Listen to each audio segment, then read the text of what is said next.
بسم اللہ الرحمن الرحیم۔ السلام علیکم ڈیئر اسٹوڈنٹس، میرا نام شمائلہ خالد ہے اور میں لیکچرر سائیکالوجی ہوں government training college for the teachers of blind میں، جو کہ یونیورسٹی آف ایجوکیشن سے ایفیلیٹڈ ہے۔ میں آپ کو اسلامک ہسٹری کا سبجیکٹ پڑھا رہی ہوں، جو کہ B Ed honours special education کا سبجیکٹ ہے۔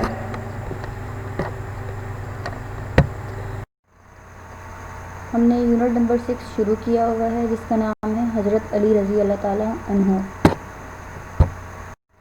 پریویسلی ہم نے حضرت علی رضی اللہ تعالیٰ عنہ کی ابتدائی زندگی کے بارے میں پڑھا۔ اس کے علاوہ ہم نے یہ دیکھا کہ انہوں نے اسلام کی خاطر کیا خدمات پیش کی اور انہیں خلیفہ کے لیے کس طرح سے چوز کیا گیا۔ ہمارا آج کا ایجنڈا ہے، جس میں ہم سب سے پہلے دیکھیں گے ارلی ڈیفیکلٹیز، مطلب حضرت علی رضی اللہ تعالیٰ عنہ کی جو ابتدائی مشکلات انہیں پیش آئیں ان کے دور خلافت میں وہ کیا کیا تھیں۔ اس کے بعد ہم ان کے ریلیشنز ود امیر معاویہ دیکھیں گے، پھر دا خرجائٹس کے بارے میں ہم پڑھیں گے۔ ان تینوں ٹاپکس کو پڑھنے کے بعد آپ کو یہ پتہ چل جائے گا، آپ یہ جان لیں گے کہ حضرت علی رضی اللہ تعالیٰ عنہ نے کس کس قسم کی مشکلات پیش ہوئیں انہیں، اور اس کے علاوہ آپ کو حضرت علی کا جو حضرت امیر معاویہ کے ساتھ ریلیشن تھا اور ان کے درمیان کس وجہ سے جنگ ہوئی، اس بارے میں آپ کو پتہ چل جائے گا۔ اس کے علاوہ آپ خرجائٹس، جس کو خوارج بھی کہا جاتا ہے، ان کے بارے میں جانیں گے کہ وہ کون تھے اور ان کا کیا کردار تھا۔ ارلی ڈیفیکلٹیز آف حضرت علی رضی اللہ تعالیٰ عنہ۔ حضرت علی رضی اللہ تعالیٰ عنہ کی ابتدائی مشکلات۔ When Hazrat Ali رضی اللہ تعالیٰ عنہ took charge of caliphate, he faced tremendous problems. His difficulties almost numberless. جب حضرت علی رضی اللہ تعالیٰ عنہ نے اپنی ایز اے خلیفہ انہوں نے چارج لیا تو انہیں بہت ساری مشکلات کا سامنا ہوا، جو کہ ان کے لیے انکاؤنٹیبل تھیں، جنہیں گنا نہیں جا سکتا تھا، مطلب اتنی مشکلات انہیں درپیش ہوئیں۔ His lifelong associates, the companions and citizens of Medina, were openly and secretly opposed to his election.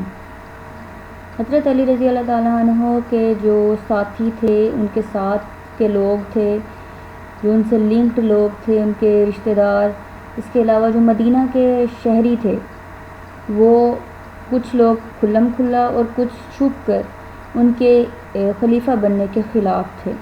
کچھ لوگوں نے کھلم کھلا ان کی مخالفت کی اور کچھ لوگوں نے سیکرٹلی کی۔ مدینہ had passed through a crisis of terror and lawlessness, which did not end with the departure of the rebels to their provinces. Basically جو مدینہ تھا اس وقت بہت ہی زیادہ کرائسس سے گزر رہا تھا، وہاں پہ جو قانون تھا اس کا معیار ختم ہو گیا تھا۔ اس کے علاوہ جو مختلف لوگ جو باغی تھے، وہ مختلف صوبوں سے آئے ہوئے تھے یا مختلف صوبوں کی طرف چلے گئے تھے، اس کے باوجود بھی بہت زیادہ کرائسس کا شکار ہو گیا تھا مدینہ۔ It was full of thousands of slaves, the prisoners of war, who were brought to Medina and employed as laborers, domestic servants, guards, etc.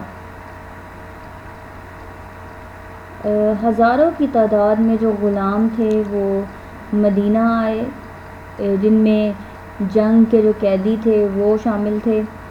تو وہ مدینہ آئے اور انہیں مختلف قسم کی مطلب کہہ لیں مزدوریاں ملیں، جس میں گھریلو جیسے ہم سرونٹس رکھ لیتے ہیں اس طرح کی، یا پھر ایز اے گارڈ ان کو مختلف قسم کی جابس ملیں۔ This servile population was now out of control, as authority had vanished during the evil days of the rebels. جب یہ سرونٹس جو یہ پاپولیشن تھی یہاں پر آئی مدینہ میں، تو مدینہ کی جو سچویشن تھی، کنڈیشن تھی، وہ اور بھی زیادہ آؤٹ آف کنٹرول ہو گئی۔ جو اتھارٹی کا سسٹم تھا وہ بالکل ہی ختم ہو گیا اور مطلب بالکل ہی جیسے برائیوں کے دن شروع ہو گئے۔ The situation abroad was equally critical and uncertain. تو جو صورتحال تھی وہ بہت ہی زیادہ کرٹیکل تھی اور نہ دیکھنے والی تھی، غیر یقینی سی صورتحال ہو گئی تھی اس وقت مدینہ میں۔ کس وجہ سے ایسی صورتحال ہوئی؟ کیونکہ جب حضرت عثمان رضی اللہ تعالیٰ عنہ کی مرڈر کی خبر پھیلی تو تمام صوبوں میں بہت ہی زیادہ کرٹیکل سچویشن ہو گئی۔ تمام لوگوں نے دھاڑے مار مار کے رونا شروع کر دیا، اور مسلمانوں نے، اور جنہوں نے حضرت عثمان رضی اللہ تعالیٰ عنہ کو قتل کیا ان کو پکڑنے کی جو فریادیں تھیں وہ شروع ہو گئی کہ انہیں پکڑا جائے اور انہیں سزا دی جائے ان مرڈرز کو۔ By conflicting loyalties, motives and suspicious silenced some and made others to defend the murderers. لیکن بیسیکلی اندر کے جو چھپے ہوئے لوگ تھے، جو مرڈرز تھے، وہ اندر ہی اندر چھپے ہوئے لوگ تھے، وہ لائلٹیز اپنی شو کروا رہے تھے، لیکن بیسیکلی وہ خاموشی کے ساتھ وہاں رہ رہے تھے اور اپنے آپ کو بہت وفادار شو کروا رہے تھے کہ جیسے انہوں نے کچھ نہیں کیا۔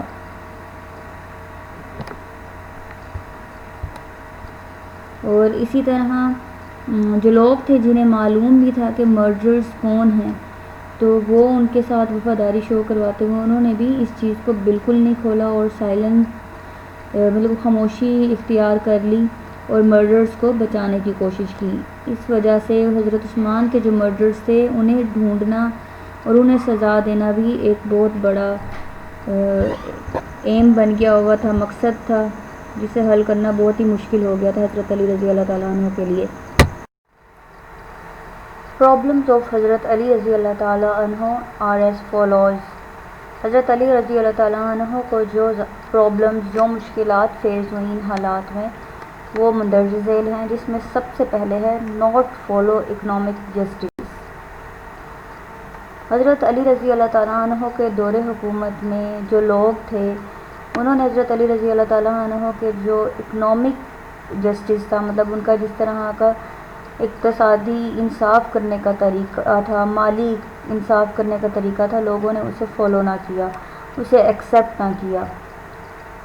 The first problem wasn't to follow economic justice، یعنی کہ سب سے پہلی جو پرابلم فیس کرنی پڑی حضرت علی رضی اللہ تعالیٰ عنہ کو وہ یہ تھی کہ اکنامک جسٹس کو فالو نہیں کیا گیا۔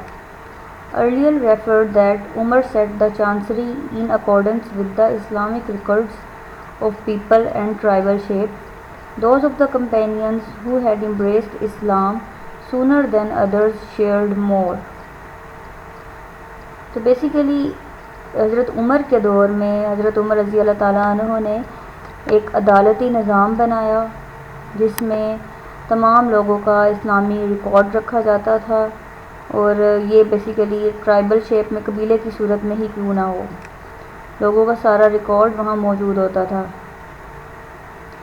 اس کے علاوہ جو ساتھی تھے جنہوں نے اسلام جلدی قبول کیا، مطلب پہلے قبول کیا، اور جنہوں نے بعد میں قبول کیا، تو جنہوں نے پہلے قبول کیا ان کی شیئرنگ زیادہ ہوتی تھی، تو جنہوں نے بعد میں قبول کیا ان کی کم۔ بیسیکلی اس چیز کا مطلب یہ بھی ہے کہ جنہوں نے اسلام پہلے قبول کیا تو ان کی جو ایک تو خدمات بھی زیادہ تھی اسلام کے لیے، ان کی شیئرنگ زیادہ تھی۔ اسی طرح سے حضرت عمر رضی اللہ تعالیٰ عنہ کا جو طریقہ کار تھا اکنامک جسٹس کا، جیسے کسی بھی جنگ میں مال غنیمت اگر جو بھی آتا تھا یا جو سالانہ انکم ہوتی تھی یا جو بھی ہوتا تھا بجٹ، اس کے اکارڈنگلی ان لوگوں کو زیادہ دیا جاتا تھا جو زیادہ نیڈی ہوتے تھے، ضرورت مند لوگوں کو۔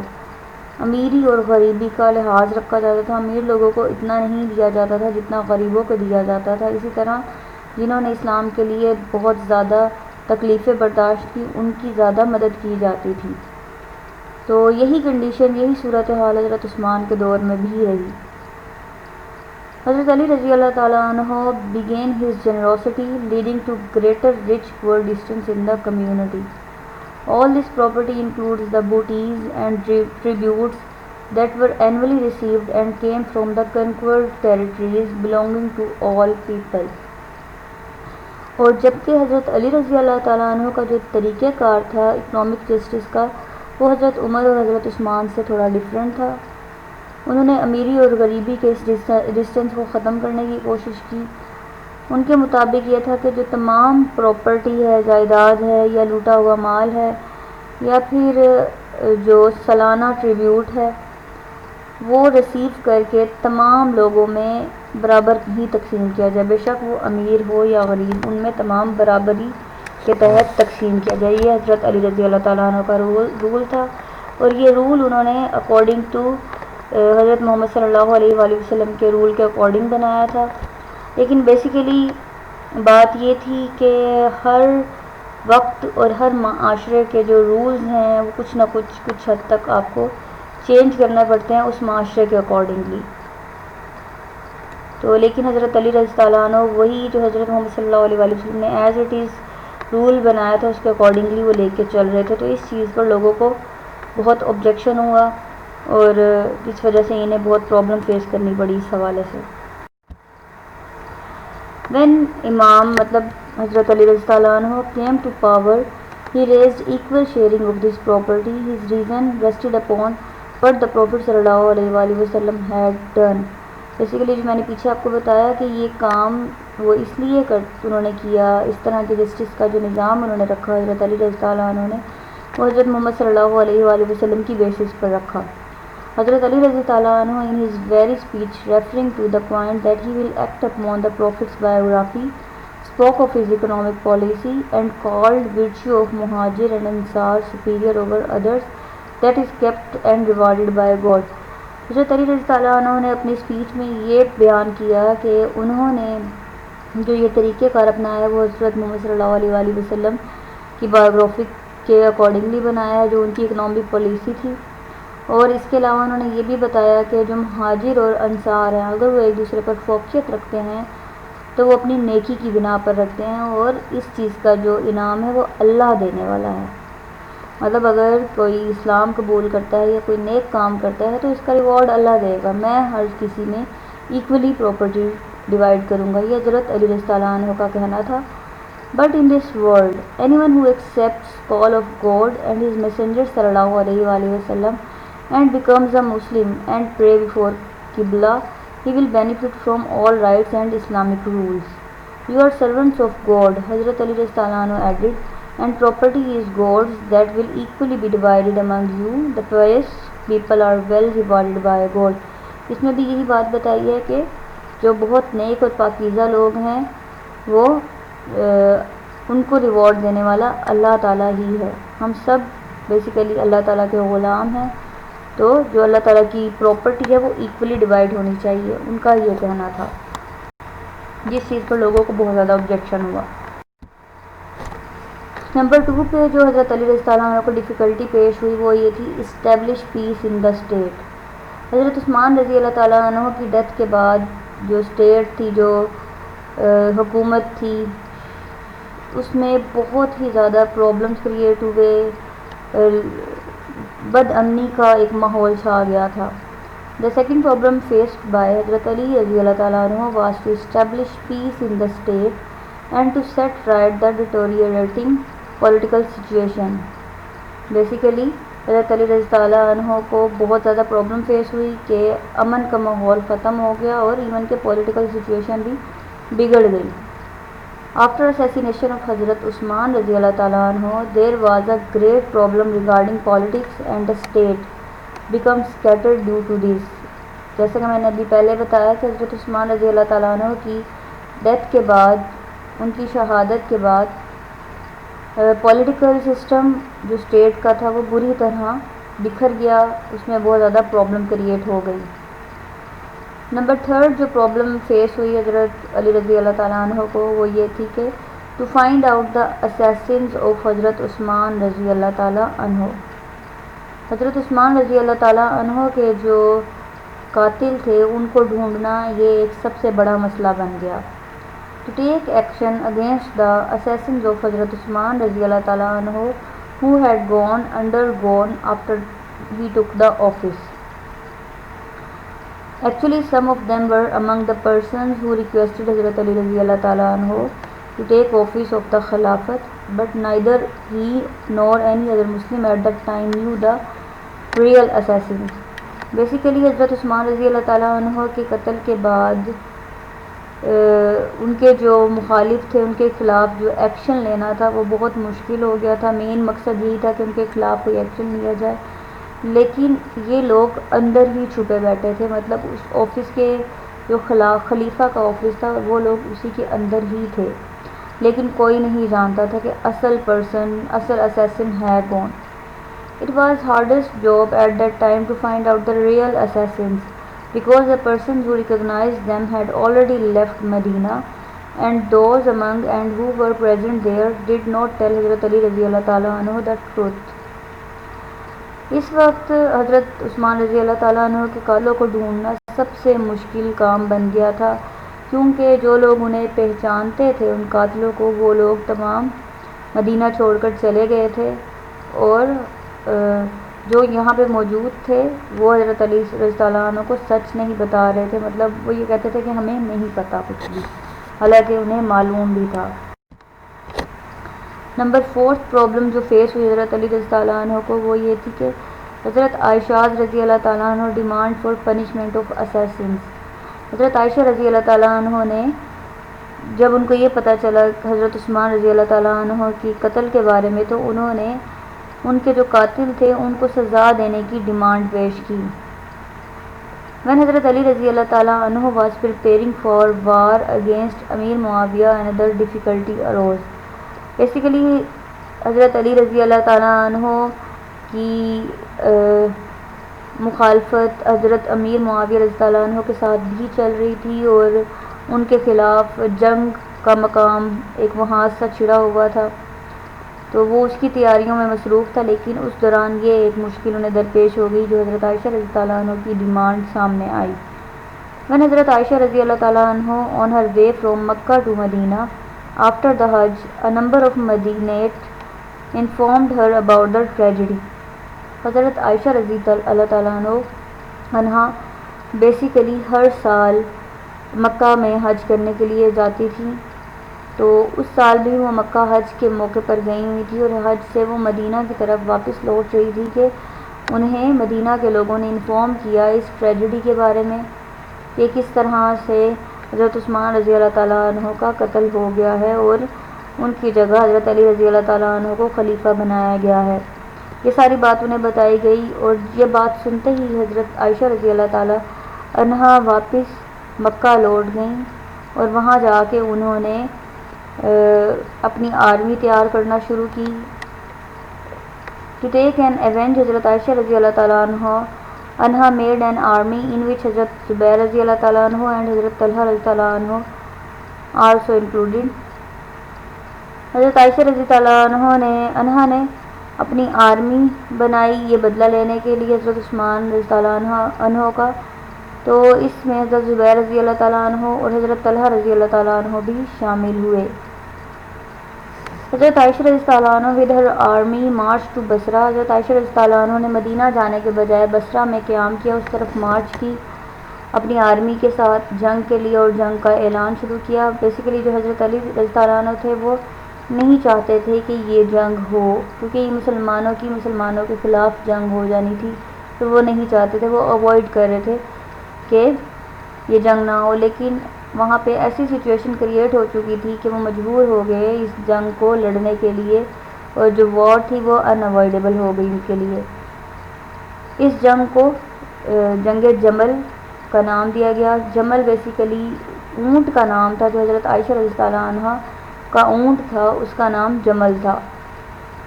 دا بیٹل آف کیمل جمل اسٹارٹیڈ. حضرت عائشہ رضی اللہ عنہ ماؤنٹڈ آن اے کیمل ان حجاب. حضرت عائشہ رضی اللہ عنہ جو اس جنگ میں حجاب پہن کر اس اپنے اونٹ پر بیٹھیں اور جنگ شروع ہوئی. بیسیکلی ان کا وہاں موجودگی کا مین مقصد یہ تھا کہ وہ لوگوں کے اندر پیدا کریں اس جرأت کو کہ وہ صحیح سے لڑیں. ان کی حوصلہ افزائی کرنے کے لیے وہ وہاں پہ موجود تھیں، لڑنے کے لیے موجود نہیں تھی. تو حضرت طلحہ اینڈ زبیر رضی اللہ عنہ murdered in this fight. Basically جو حضرت طلحہ رضی اللہ عنہ اینڈ حضرت زبیر رضی اللہ عنہ تھے اس جنگ میں شہید ہو گئے. تو حضرت علی رضی اللہ عنہ نے حضرت طلحہ اور حضرت زبیر کو یہ جنگ کے دوران ہی بتا دیا کہ رسول پاک صلی اللہ علیہ وآلہ وسلم نے فرمایا تھا کہ حضرت طلحہ اور حضرت زبیر ایک جنگ میں حضرت علی سے ناحق لڑیں گے اور تم اس جنگ میں میرے ساتھ ناحق لڑ رہے ہو۔ تو جیسے ہی ان دونوں کی یہ بات یاد آئی تو وہ دونوں واپس پلٹ گئے، لیکن ہوا یہ کہ راستے میں جو جنگ کے لوگ تھے جو حضرت علی رضی اللہ عنہ کی سائیڈ سے تھے، انہوں نے ان دونوں کو راستے میں قتل کر دیا اور وہ اس طرح سے شہید ہو گئے۔ بیسیکلی جو حضرت علی رضی اللہ عنہ کے لشکر میں شامل تھے لوگ وہ سبائنس تھے۔ سبائن جو تھے وہ حضرت عثمان رضی اللہ عنہ کے مرڈر میں شامل تھے۔ تو وہ بیسیکلی بہانے باز یا پریٹینڈیس لوگ تھے، جھوٹے لوگ تھے، تو انہوں نے اپنے آپ کو اس گروپ میں شامل کیا اور فساد برپا کرنے کے لیے۔ فائنلی جو جنگ تھی وہ اختتام پذیر ہوئی اور حضرت علی رضی اللہ عنہ کے حق میں یہ جنگ گئی، اور حضرت علی رضی اللہ عنہ نے اس کے بعد وہ حضرت عائشہ رضی اللہ عنہ کے پاس پیش ہوئے اور ان سے معذرت طلب کی اس سب واقعے کی۔ تو حضرت عائشہ رضی اللہ عنہ نے بھی ان سے معذرت طلب کی اور انہیں افسوس ہوا حضرت عائشہ رضی اللہ عنہ کو کہ ان کا یہ قدم ٹھیک نہیں تھا۔ تو اس کے بعد حضرت علی رضی اللہ عنہ نے انہیں بحفاظت ان کے بھائی محمد بن ابی بکر کے ساتھ مدینہ روانہ کر دیا، فل ایک مکمل عزت کے ساتھ۔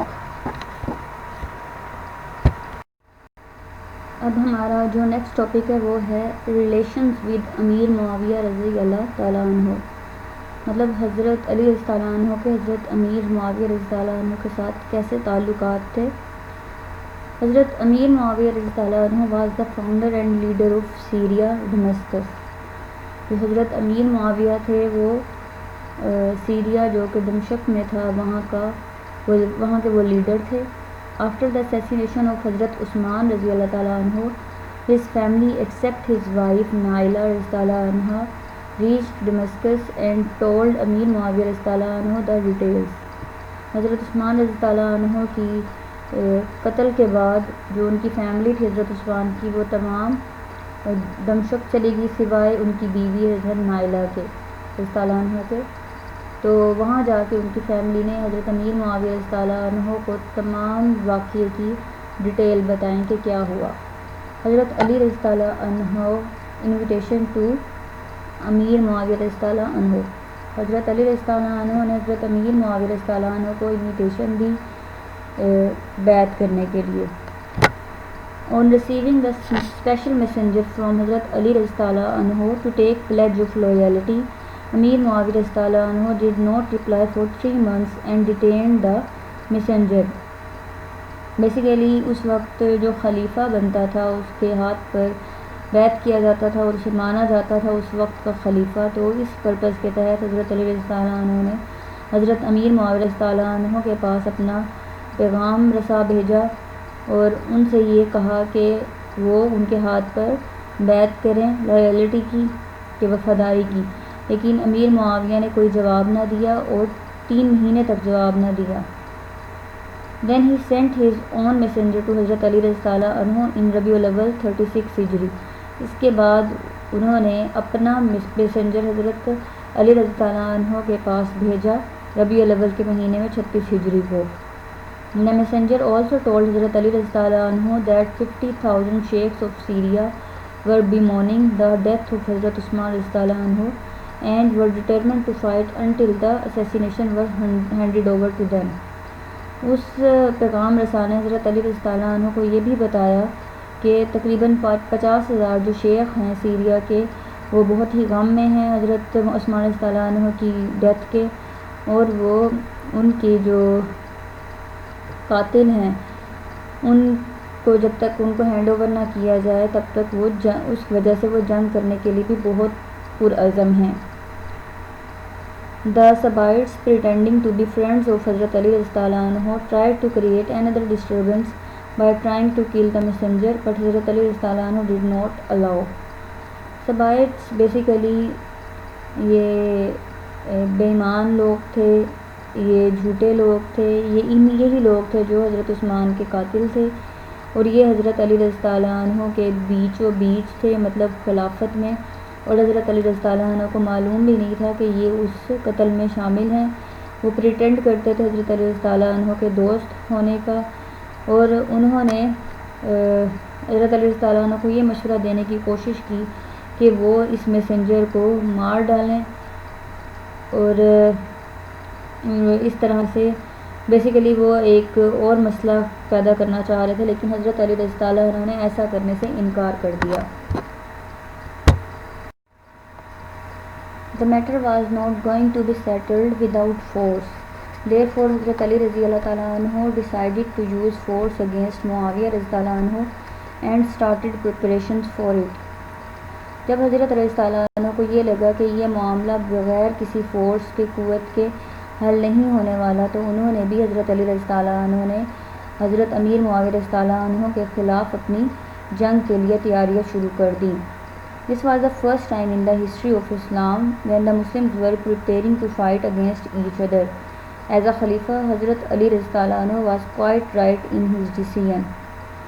یہ اسلام کی ہسٹری میں سب سے پہلی دفعہ تھا کہ مسلمان ایک دوسرے کے سامنے ہو کر جنگ کرنے کی تیاری کر رہے تھے، اور جو حضرت علی رضی اللہ عنہ تھے ایز اے خلیفہ، وہ اپنے فیصلے پر بالکل ٹھیک تھے۔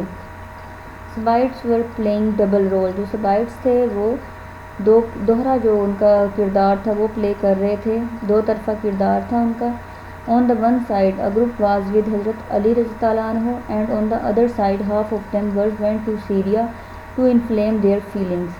But Muawiyah still demanded for punishment of the assassins before pledging. جو سبائٹ تھے وہ دوہرا رول ادا کر رہے تھے، مطلب وہ صحیح نہیں تھے، منافقت کر رہے تھے۔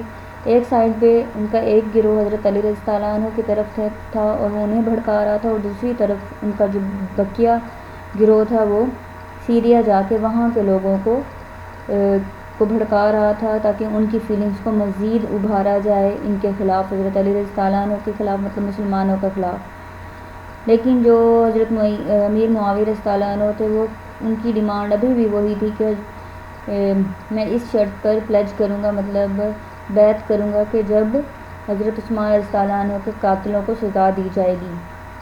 دا پیس مائنڈڈ حضرت علی رضی اللہ عنہ وانٹیڈ اے پیسفل سیٹلمنٹ، حضرت رضی اللہ عنہ جو کہ ایک پرامن دماغ رکھنے والے تھے، وہ اس مسئلے کا حل بھی پرامنی کے ساتھ چاہتے تھے۔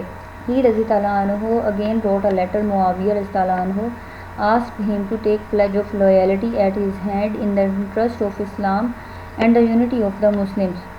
حضرت علی رضی اللہ عنہ نے ایک دفعہ پھر حضرت امیر معاویہ رضی اللہ عنہ کو خط لکھا اور ان سے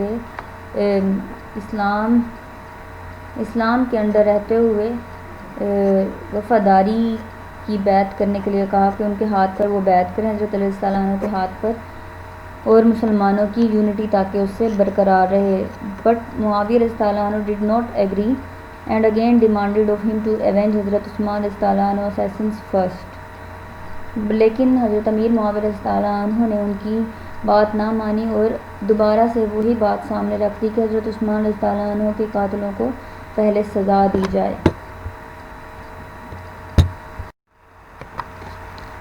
دا بیٹل آف صفن، صفن کی جنگ۔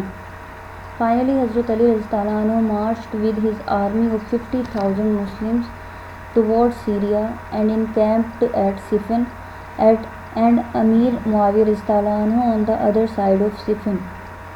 آخرکار حضرت علی رضی اللہ عنہ مارچ کرتے ہوئے اپنی آرمی کے ساتھ جو کہ 50,000 مسلمانوں پر مشتمل تھی، سیریا کی طرف روانہ ہوئے اور انہوں نے صفن کے مقام پر اپنا کیمپ ڈالا۔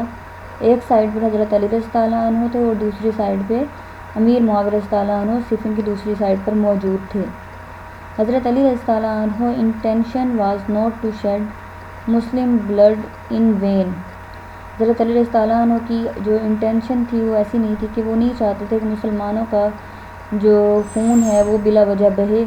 He therefore again tried and sent a deputation of 3 men on peace mission to امیر معاویہ رضی اللہ عنہ, but معاویہ رضی اللہ عنہ did not agree. حضرت علی رضی اللہ عنہ بلا وجہ مسلمانوں کا جو خون تھا وہ نہیں بہانا چاہتے تھے، اس لیے انہوں نے دوبارہ کوشش کی اور اپنا 3 لوگوں پر مشتمل ڈیپوٹیشن حضرت امیر معاویہ رضی اللہ عنہ کے پاس امن کی مشن کے لیے بھیجا، لیکن اس نے پھر انکار کر دیا۔ In the month of Zulhaj 36 Hijri, حضرت علی رضی اللہ عنہ ordered his troops to take positions۔ Zilhaj کے مہینے میں 36 ہجری میں حضرت علی رضی اللہ عنہ نے اپنی جو جنگی دستے تھے ان کو حکم دیا کہ وہ اپنی پوزیشنز لے لیں، اپنی جگہوں پہ کھڑے ہو جائیں۔ But there seemed unwillingness to fight on both the sides، لیکن پھر بھی دونوں طرف سے جو لڑائی تھی وہ نہیں کی جانی چاہ رہی تھی۔ لوگ جو مسلمان تھے دونوں طرف کے وہ نہیں چاہتے تھے کہ یہ لڑائی ہو۔ Due to this whole the month passed without any big fight، اس وجہ سے پورا مہینہ اس جگہ پر گزر گیا بغیر کسی بڑی جنگ کے۔ چھوٹی چھوٹی دستے آپس میں لڑتے رہے، جنگی دستے، لیکن کوئی بڑی فائٹ نہ ہوئی۔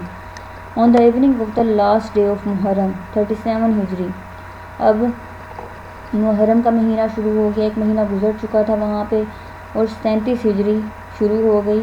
تو محرم کی جو لاسٹ ڈے تھا اس کی شام میں حضرت علی رضی اللہ عنہ gave orders to his army to attack the Syrian forces because they had been given enough time to think۔ The war started the following morning۔ حضرت علی رضی اللہ عنہ نے اپنی جو فوج تھی اسے حکم دیا کہ وہ سیریا کی جو فوج ہیں اس پر حملہ کریں، کیونکہ انہوں نے انہیں سوچنے کے لیے بہت زیادہ ٹائم دے چکے تھے وہ، اور اس طرح سے اس صبح جنگ شروع ہو گئی۔ بیٹل کنٹینیوڈ ٹل 8 days۔ جو جنگ تھی وہ تقریباً 8 دن تک جاری رہی۔ ڈیورنگ دا بیٹل حضرت عمار بن یاسر رضی اللہ تعالیٰ عنہ was martyred but no result come out. جنگ کے دوران حضرت عمار بن یاسر رضی اللہ عنہ شہید ہو گئے، لیکن اس کے باوجود بھی کوئی نتیجہ نہ نکلا۔ اکارڈنگ ٹو حدیث، دا ہولی پروفٹ صلی اللہ علیہ وآلہ وسلم said Ammar bin Yasir would be killed by a group of rebels۔ ایک حدیث کے حوالے کے مطابق حضرت محمد صلی اللہ علیہ وآلہ وسلم نے فرمایا تھا کہ عمار بن یاسر باغیوں کے ہاتھوں مارے جائیں گے۔ تو سنس حضرت عمار بن یاسر رضی اللہ عنہ was fighting from the side of حضرت علی رضی اللہ عنہ، اسی طرح جو حضرت عمار بن یاسر رضی اللہ عنہ تھے وہ حضرت علی رضی اللہ عنہ کی طرف سے لڑ رہے تھے، جس سے یہ بات ثابت ہوتی ہے کہ حضرت امیر معاویہ رضی اللہ عنہ کا جو لشکر تھا وہ باغی تھا، غلط تھا، اور یہاں پر حضرت علی رضی اللہ عنہ ٹھیک تھے۔ امیر معاویہ رضی اللہ عنہ gave orders to the troops to fasten the Holy Quran to their lances as a sign that war would cease۔ امیر معاویہ رضی اللہ عنہ نے اپنے جنگی دستوں کو یہ حکم دیا کہ وہ ہولی قرآن پاک کو اپنے جو نیزے ہیں اس پر اوپر کر لیں، اور جو کہ جس کا مطلب یہ تھا کہ جنگ کو روک دیا جائے۔ آربٹریشن کا مطلب ہے ثالثی، مطلب کوئی درمیان کا راستہ ڈھونڈنا، فیصلہ کرنا۔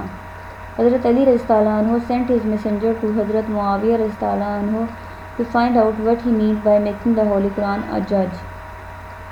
حضرت علی رضی اللہ عنہ نے حضرت معاویہ رضی اللہ عنہ کے پاس اپنا ایک میسنجر پیغام رساں بھیجا اور یہ کہا کہ وہ ان سے پوچھ کے آئے کہ انہوں نے قرآن پاک کو فیصلہ کرنے کے لیے کیوں بنایا، ان کا اس سے کیا مطلب تھا۔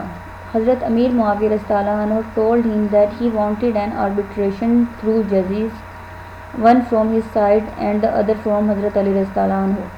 حضرت امیر معاویہ رضی اللہ عنہ نے انہیں بتایا کہ وہ چاہتے ہیں کہ وہ ججز کے تھرو ثالثی کریں، جس میں ایک جج ان کی طرف سے اور ایک جج حضرت علی رضی اللہ عنہ کی طرف سے ہوگا۔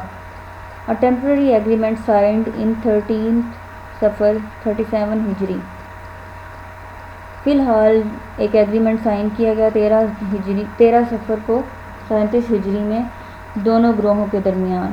The two armies then left for their homes leaving the field of Siffin۔ پھر دونوں جو افواج تھیں وہ اپنے اپنے گھروں کو چلی گئیں صفین کا میدان چھوڑ کر۔ ججمنٹ آف دا آربٹریشن، ثالثی کا فیصلہ۔ حضرت عمر بن عاص رضی اللہ عنہ، the judge appointed by حضرت معاویہ رضی اللہ عنہ And on the other hand, Abu Musa Ash'ari radhiyallahu anhu from the side of Hazrat Ali radhiyallahu anhu. حضرت عمر بن عاص رضی اللہ عنہ کو حضرت معاویہ رضی اللہ عنہ کی طرف سے جج بنایا گیا، اور اسی طرح دوسری طرف حضرت ابو موسیٰ اشعری رضی اللہ عنہ کو حضرت علی رضی اللہ عنہ کی طرف سے جج بنایا گیا۔ They reached on the following agreement after a long discussion. ایک لمبی ڈسکشن بحث کے بعد وہ ایک ایگریمنٹ پر پہنچے۔ علی رضی اللہ عنہ and معاویہ رضی اللہ عنہ both withdraw their right for the خلافت۔ اس معاہدے کے تحت یہ تھا کہ علی رضی اللہ عنہ اور معاویہ رضی اللہ عنہ دونوں خلافت کا جو حق ہے اس سے withdraw کر دیں، اسے چھوڑ دیں۔ The Muslims should appoint a third person as their خلیفہ، اور جو مسلمان ہیں وہ تیسرا کوئی پرسن چوز کریں گے خلیفہ بننے کے لیے۔ When Ali رضی اللہ عنہ heard the result of arbitration, he said, "The judgment is not based upon the Holy Quran and the Sunnah, which was the condition for arbitration, therefore it cannot be accepted." جب حضرت علی رضی اللہ عنہ کو ثالثی کا یہ نتیجہ پتہ چلا تو انہوں نے کہا کہ یہ جو ججمنٹ کی گئی ہے قرآن پاک اور سنت کو مد نظر رکھتے ہوئے نہیں کی گئی، جو یہ آربیٹریشن جو ثالثی کی گئی ہے اس کی مین کنڈیشن یہ تھی کہ قرآن پاک اور سنت کو سامنے رکھا جائے، جو کہ ایسا نہیں کیا گیا، اس لیے وہ اسے نہیں مانتے۔ He then delivered a lecture in the Jami Masjid of Kufa and asked the Muslims to prepare to attack Syria. پھر انہوں نے مسجد جمی میں جو کوفہ میں تھی وہاں اپنا ایک لیکچر دیا، ایک اپنا خطبہ دیا، جس میں انہوں نے مسلمانوں کو سیریا کے خلاف جنگ کے لیے تیاری کے لیے کہہ دیا۔ خرجائز۔ اب ہمارا جو نیکسٹ ٹاپک ہے اس لیسن کا وہ ہے خرجائز۔ خرجائز جن کو خوارج بھی کہا جاتا ہے اور ڈسینڈرز بھی کہا جاتا ہے۔ ڈسینڈرز مطلب باغی۔ حضرت علی رضی اللہ عنہ who was almost winning the battle against امیر معاویہ رضی اللہ عنہ marched back from صفین۔ حضرت علی رضی اللہ عنہ جو کہ حضرت امیر معاویہ رضی اللہ عنہ کے خلاف جنگ جیت چکے تھے اور وہ صفین کی طرف سے واپس آ گئے۔ After all, حضرت علی رضی اللہ عنہ wanted a peaceful solution۔ اصل میں حضرت علی رضی اللہ عنہ ایک پرامن سولوشن چاہتے تھے۔ When حضرت علی رضی اللہ عنہ announced the agreement before his troops formed of various tribes۔ جب حضرت علی رضی اللہ عنہ نے اپنا جو ایگریمنٹ تھا وہ اپنے ٹروپس کے جنگی دستوں کے سامنے رکھا تو بہت سارے جو قبیلے تھے وہ سامنے آئے بنے۔ Two brothers of the tribe of Anza stood up and opposed appointment of arbitrator between the two parties, for Allah's commandments were with them in the form of the Holy Quran, which is the best حکم۔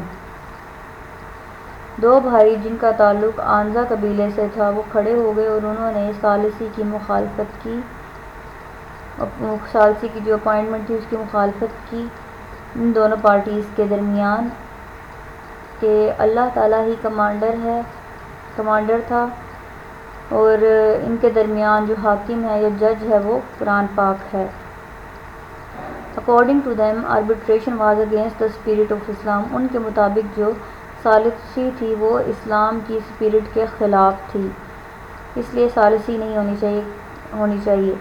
The followers of حضرت علی رضی اللہ عنہ split into two groups۔ جو حضرت علی رضی اللہ عنہ کے پیروکار تھے وہ دو گروہوں میں بٹ گئے۔ One group stood by the agreement۔ ایک گروپ وہ تھا جو کہ اس ایگریمنٹ کے ساتھ کھڑا رہا، جو کہ حضرت امیر معاویہ اور حضرت علی رضی اللہ عنہ کے درمیان طے پایا تھا ثالثی کا، اور جو دوسرا گروپ تھا وہ ثالثی کو نہ ماننے والا تھا۔ The second group which was opposing arbitration was known as Kharjites, also called خوارج۔ اور یہ جو دوسرا گروپ تھا جس نے ثالثی نہیں مانی تھی، اسی گروپ کو خرجائٹس یا خوارج کہا جاتا تھا۔ By the time حضرت علی رضی اللہ تعالیٰ عنہ returned to Kufa, their number reached 12,000۔ اس ٹائم حضرت علی رضی اللہ عنہ کوفہ واپس گئے اور ان خرجائٹس کی جو تعداد تھی وہ 12,000 تک پہنچ چکی تھی۔ They did not stay with other Muslims in Kufa۔ انہوں نے دوسرے مسلمانوں کے ساتھ رہائش نہ رکھی کوفہ میں. Instead they encamped at Harora, appointed Sheikh bin Rabi as their commander-in-chief and Abdullah bin Qaba as their imam to lead salats.